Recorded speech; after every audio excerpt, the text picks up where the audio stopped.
311 is an American rock band from Omaha, Nebraska.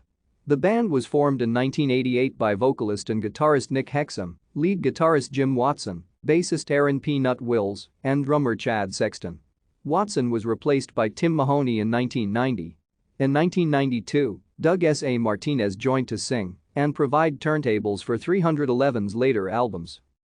311 has released 13 studio albums, 2 live albums, 4 compilation albums, 4 EPs and 4 DVDs.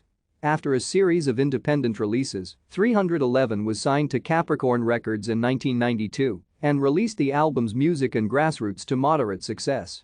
They achieved greater success with their 1995 triple platinum self-titled album, which reached number 12 on the Billboard 200 on the strength of the singles Down and All Mixed Up, the former of which topped the Billboard Hot Modern Rock Tracks in 1996.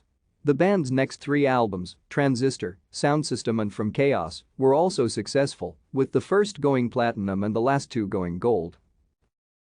Thank you for watching. Like and subscribe if you would like to view more of our videos. Have a nice day.